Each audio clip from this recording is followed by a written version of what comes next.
Magandang araw po. Ako po si John Cachola, Sales Executive dito po sa Mitsubishi Peak Motors sa Bad Santos, dito po sa May Tondo, Manila.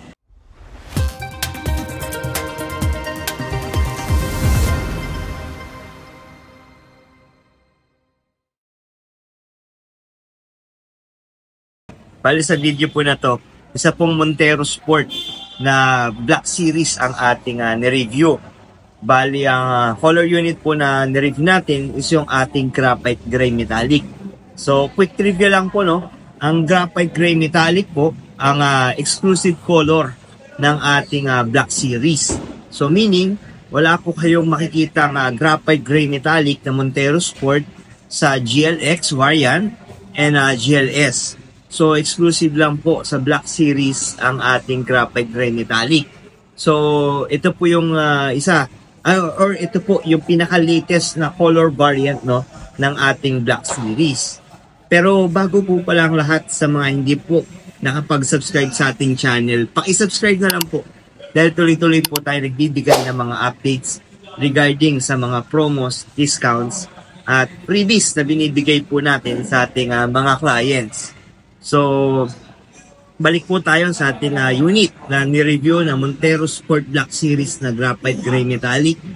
Bali, hopefully na matapos nyo po itong video na to para magkaroon po kayo ng idea regarding po no, sa features, interior and exterior ng ating Black Series, at para magkaroon din kayo ng idea kung gaano kaganda itong ating Graphite Gray Metallic sa ating Montero Sport. So usually nakikita ang ating Graphite Gray Metallic sa Expander, at sa Triton and sa X-Force. So doon lang po madalas familiar ang ating mga Mitsubishi buyers, no. So pag minakita po kayo sa kalsada ng Montero Sport na Graphite Gray, ibig sabihin po ay Black Series Edition po ito. So, yun. Without further ado, tara po, samahan nyo na po ako para maipakita ko na po sa inyo yung ating unit na ni-review na Montero Sport Black Series na Graphite Gray Metallic. So guys, ito yung ating Montero Sport na Black Series 4x2 na color Graphite Gray Metallic. So, ang Graphite Gray Metallic po, exclusive lang para sa ating Montero Sport Black Series. So wala pong Graphite Gray sa ating GLX at yung ating GLS. So napakaganda guys ng color na to, no, sa Montero, at ang kagandahan nga rin nun is exclusive color po ang Graphite Gray Metallic sa ating Montero Sport Black Series. So kung mapapansin nyo guys, lalapitan natin, no, color black yung ating roof, tsaka itong ating spoiler. So, yan, isa sa mga indication na Black Series na Montero Sport. So, kaya pag nakakita po kayo ng daan na graphite gray ang color ng Montero, yan, ganyan. Ito, check natin ganitong angle. Exclusive po na Black Series lang ang merong ganitong kulay. So, color black din guys yung ating mags. So, yan yung ating mugs na color black, Black Series.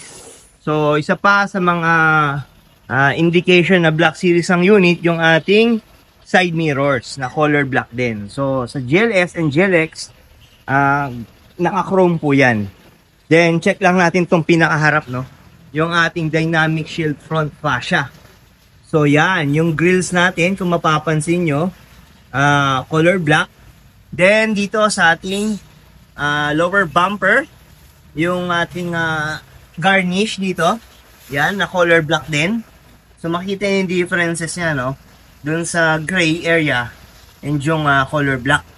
So ito yung ating 2025 Montero Sport Black Series na Graphite Gray Metallic.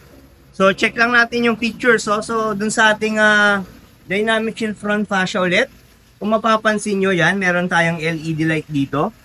So, lahat ng ating automatic transmission ng Montero, meron pong LED yan. Then, pagdating naman dito sa ating headlamp, yan, ang ating LED na projection headlamp. Then, meron tayong DRL na LED rin. Then pagdating naman natin dito, ito yung ating combination lamp na nandiyan yung ating turning signal light and yung ating park light. So nandiyan din guys yung ating fog lamps. So yan ang ating combination lamps, no. Then pagdating sa ating Montero Sport Black Series lang po ang merong ganito. 4-eye sensors. Yan, ito po yung una. 1. Number 2, ito po yung pangalawa. Then, nandito yung number 3. Then, number 4. So, yan po yung mga bilog na yan. Mga sensor po yan, no? Na nagbibigay ng, ng sound, warning sound sa loob ng cabin kapag merong mga obstacle po sa harapan, no? Ng ating unit. Then, dito kung mapapansin nyo, compared sa ibang Montero Sport like GLX and GLS, may yung ating emblem ng Mitsubishi is laminated. So dyan din nakalagay yung ating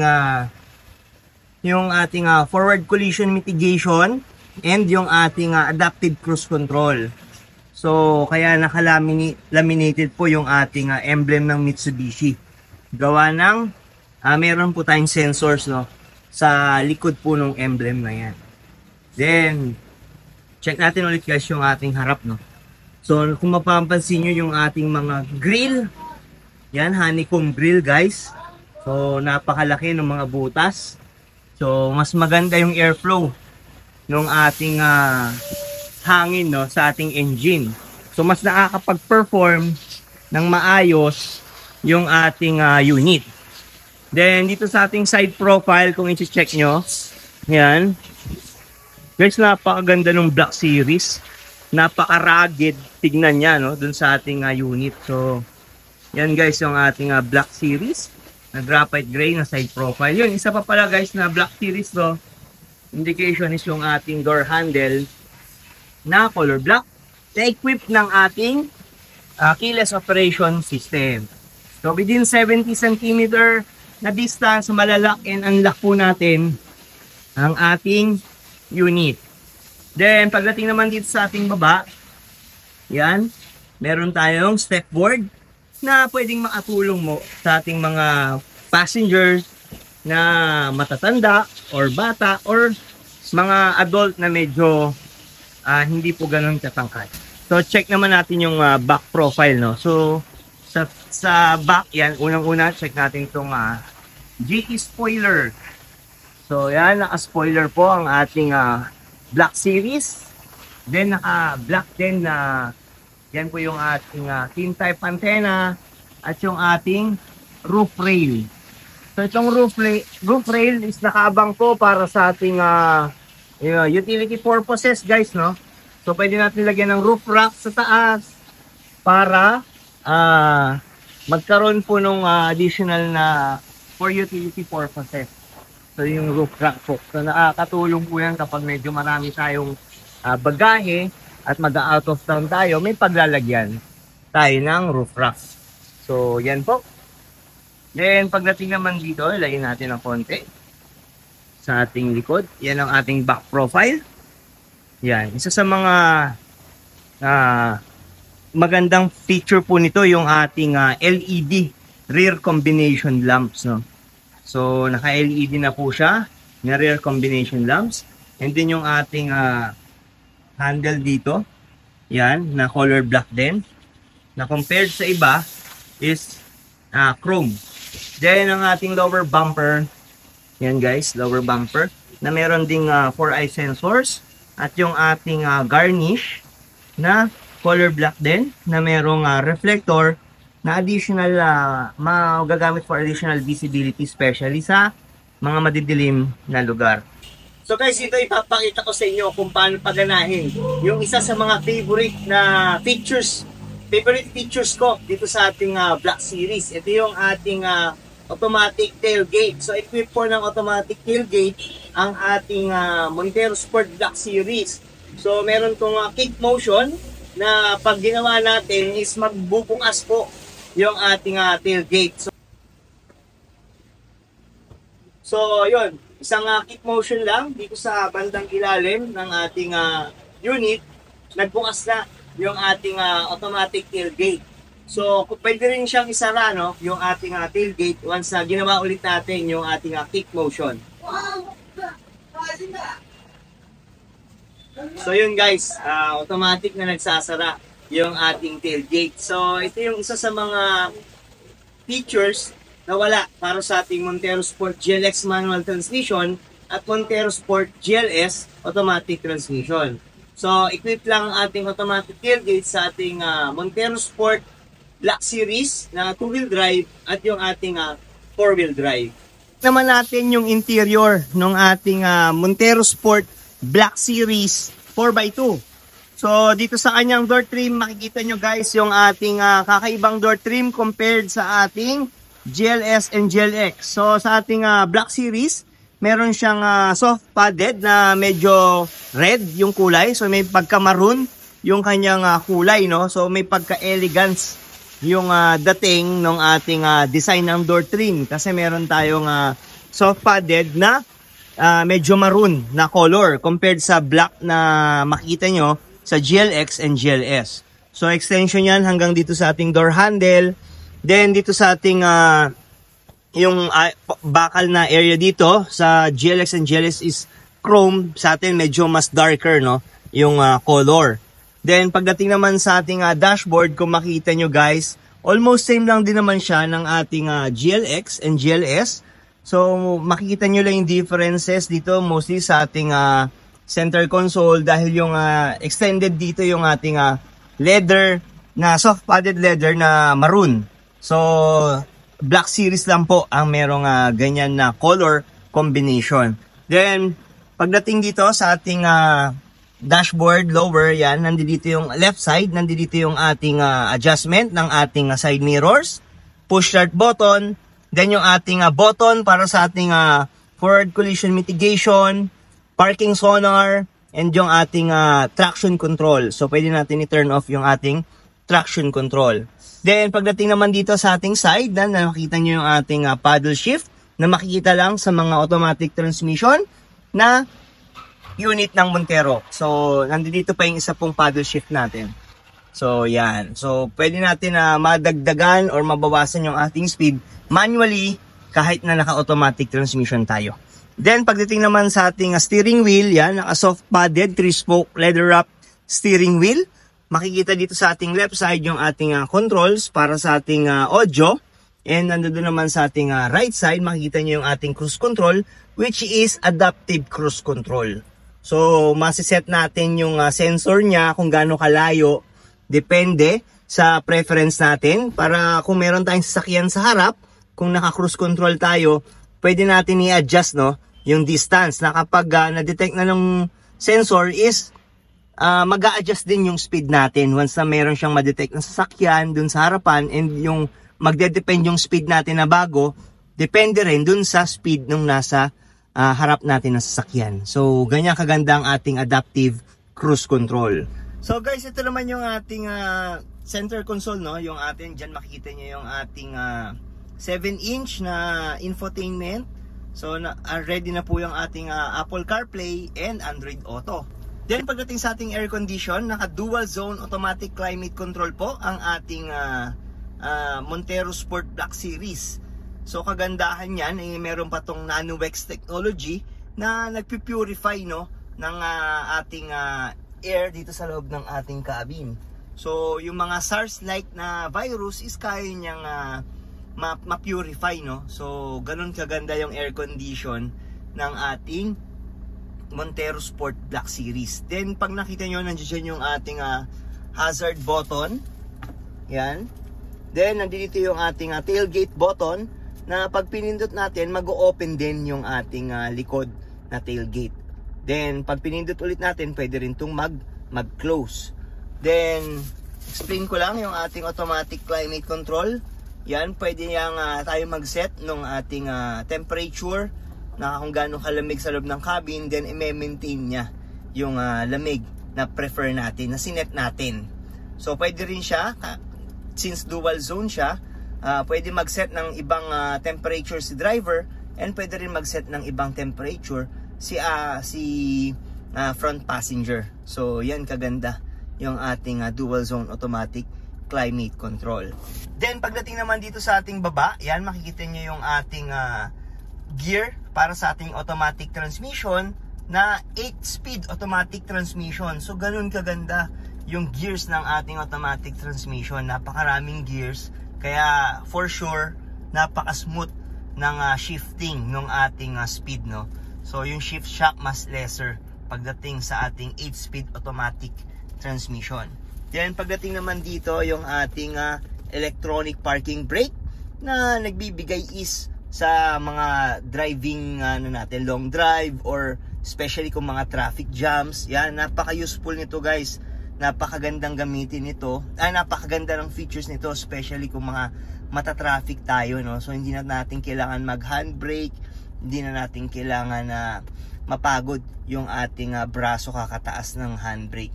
Then nandito guys yung ating 2 bottle holders na useful din, especially kapag mga long drive din na medyo parang hindi tayo antukin, pwede tayong umorder ng kape. So magagamit natin yan na may paglalagyan tayo ng kape. Alam naman natin yung mga bottle holders dito guys sa ating door trim is hindi talaga ganun enough yung space para makapaglagay ng mga coffee cups, no? So na mga tumblers. So dyan, kaya napaka-useful po nung ating 2 bottle holders dito. Then isa sa mga useful din is yung ating itong armrest, especially sa mga long drive. Napaka-relaxing mag-drive kapag merong armrest sa center console. So dito naman sa ating likod, dyan makikita nyo yung extended pa rin yung ating brown or maroon color na soft padded leather. Then pagdating sa ating ilalim, makikita nyo guys, yon. Check lang natin, zoom natin. So meron siyang USB port at 150 watts. So dito sa atin hindi maiinip yung ating mga second row passengers dahil meron silang mga charging ports na magagamit especially ulit sa mga long drive at mauubusan tayo ng battery ng ating gadgets. Yan, pwede natin i-charge dito, no, yung ating laptop. So kung naka-work from home tayo at bumabiyahe tayo, yan, so pwede nating i-charge yan. So mga laptops lang po at gadgets ang pwede nating i-charge yan, no. Baka mamaya po mag-camping tayo, saksakan natin ng rice cooker yan at rep, ay hindi po pwede. So for ano lang to, for mga mabababang watts lang po or voltage na gadgets. Then pagdating sa ating ceiling, yan guys, makikita nyo, nandito yung controls po, fan level control and on and off ng ating air condition sa second row. So kagandahan sa second and third row, yan, bawat window po, rows, meron tayong aircon vents. So malamig talaga sa loob ng ating Montero Sport na hindi tulad sa iba na nasa center lang yung air condition. So yan ang itsura niya guys kapag nakakabit din yung mga 3-point ELR seat belts. So guys, ipapakita ko naman sa inyo yung ating likod, no, yung third row once na nakatambol yung itsura niya, no, para makita niyo yung or ma-visualize niyo yung storage area once nakatambol yung seats ng third row. So dito po pala sa may bandang ilalim, no, nandito yung button, no, kapag hindi natin gagamitin yung kick motion sensor. So pipinutin lang natin to. So automatic po na tumataas yung ating tailgate. So ito po yung itsura ng ating third row once nakatambol yung seats, no? So kaya siya kaluwag guys. So full flat luggage, walang storbo sa mga sides. So hindi siya masikip. So hindi katulad ng ibang competitors na ang tupi is nasa gilid. So kakainin yung space ng ating side, no? So lumiliit pa rin yung storage natin, storage area. So ito, mga isang malaking balikbayang box kasya dito.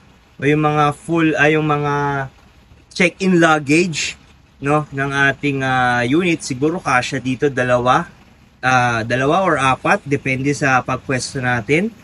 So yung mga check-in luggage, ganun kalaki yung storage ng ating Montero Sport. So ganito kaganda yung ating third row, no, na once na natambol. Then isa sa mga advantage natin dito is meron tayong 12 volt socket na pwede natin paglagyan ng USB port para makapag-charge yung ating mga third row passengers dito, no? So makakapag-charge din sila ng kanilang mga gadgets. So isa yan sa mga advantage. Then dito sa ceiling makikita nyo guys, meron tong seat belt na for second row middle passenger na seat belt. Then dito naman sa ating mga door handle, yan isa. Yan. Then meron ding door handle dito. And yung ating aircon vents na third row. So talagang hindi kayo maiinitan once na nasa loob kayo ng Montero Sport Black Series. So yan ang ating third row. Then check natin to guys, yung ilalim nito. Yan. So meron siyang additional storage dito. Then ito, pag inikot natin sa loob niyan, yan. Yan din yung iikutin para bumaba yung ating reserve na gulong. So, trivia lang guys. So, ito carpeted. Pwede natin itong baliktarin. So, para umibabaw yung plastic na part niya. Yan. So, bakit ko ginanyan? If ever na namamalengke tayo, galing tayo sa mga wet market at basa yung mga plastic, pwede natin baliktarin para hindi absorb nung carpeted part yung ating tubig or basang plastic. So, trivia lang yan guys. So, useful na pwede nyo magamit in the future, no? Kung magkakaroon kayo ng inyong sariling Montero Sport. So, yan guys, hanggang dito, no? Dito sa part na to, makikita nyo guys, may pipindutin tayo dito para magsara yung ating tailgate. So, ito. Yan. So, yun. Ganyan po ang pagsara ng ating automatic tailgate once gusto natin pindutin yung ating tailgate. So, yun guys, naparod na po nila, no, yung exclusive color ng ating Montero Sport Black Series na graphite gray metallic. So, nakita niyo naman po yung ating pagkaganda, no, yung pagkaganda ng ating graphite gray metallic sa Montero Sport. So, isa pa is yung bagay na, yung pagkabagay niya dun sa ating mga black na accent. So, nag-stand out ang ating Montero Sport Black Series na graphite gray metallic. Kasi talagang bihira ang ganitong unique color. So, sa mga interested po dyan na maka-avail ng ating Montero Sport Black Series na graphite gray metallic, currently may SRP po ito na 2,162,000 pesos. And para sa atin pong cash discount, meron po itong cash discount na around 82,000 pesos.